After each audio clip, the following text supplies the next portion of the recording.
Добрый день, меня зовут Катюхина Анастасия Викторовна, я врач-педиатр. Часто ко мне на прием приходят родители с детьми или подростки с жалобой на покашливание, подкашливание по утрам, незначительную осиплость голоса или наоборот выраженный кашель, который никак не проходит. Давайте разберемся, по какой причине это может возникать.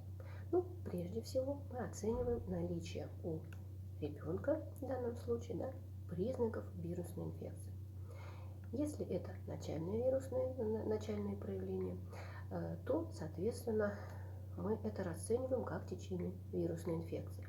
Если же уже это ребенок переболел, или он давно болел, или вообще в ближайшее время не болел, а вот эти симптомы у него есть, то есть с утра ребенок встает, он может откашляться, или сплюнуть какую-то слизь, или сделать такие движения, как бы отхаркивание или поперхивание у него возникает, то есть что-то ему мешает.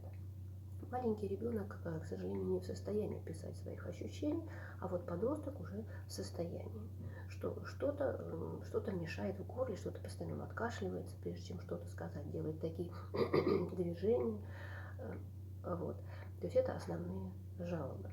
Во время осмотра что мы можем увидеть? Мы можем увидеть стекание слизи по задней стенке глотки.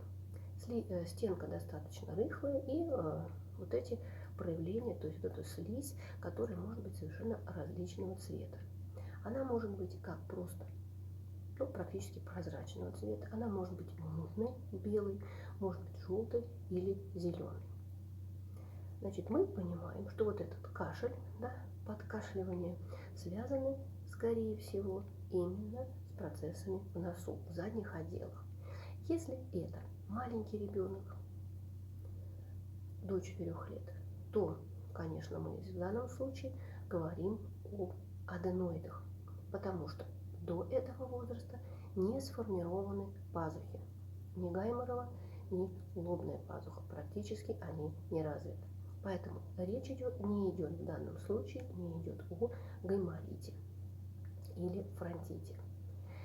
Данные заболевания характерны для более старших детей или взрослых. Чаще всего это подростки или взрослые. Все-таки у детей основная причина вот этого стекания слизи, поперхивания, подкашливания или кашля утреннего связана с аденоидами. То есть, поясню вам, у нас в носоглотке образуется слизь в норме, которая увлажняет слизистую носа, обеспечивает бактерицидные свойства и медленно стекает по задней стенке глотки, эвакуируется таким образом из организма. Не из организма, а из носовой полости. То есть в норме, мы ее не замечаем. Если же по какой-то причине эти аденоиды, которые представляют собой лимфатическую ткань в носоглотке, увеличиваются и препятствуют нормальному отхождению слизи, она застаивается, образуются сгустки, меняется цвет в случае присоединения бактериальной инфекции. И это приводит к тому, что она в большом количестве начинает стекать. Мало того, когда человек или ребенок спит, она стекает в дыхательные пути, дальше он встает, у него есть вот эта осиплость голоса, связанная с нахождением слизи на голосовых связках, и он начинает откашливаться, потому что наши дыхательные пути направлены на эвакуацию слизи снизу вверх, и ребенок начинает откашливаться. То есть то, что у него стекло за ночь с носа, он начинает откашливать. Поэтому в таком случае неэффективны будут препараты, направленные на лечение кашля. Как вы уже догадались, в данном случае нужно лечить нос, а конкретнее аденоиды. Здесь требуется консультация, конечно же, лор-врача для более детального обследования, в каком состоянии находятся аденоиды, есть или нет хронический процесс в пазухах, для более старших детей. Если мы эту причину устраняем, кашель проходит, вот это поперхивание, откашливание или осиплость сами собой. Лечить данный кашель не нужно. Нужно лечить нос.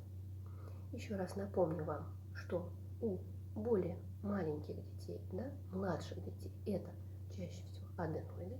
У старших детей это аденоиды и уже гайморовые пазухи, а также лобные пазухи. У старших, совсем старших детей или взрослых это чаще всего, да, хронический синусит, хронический гайморит.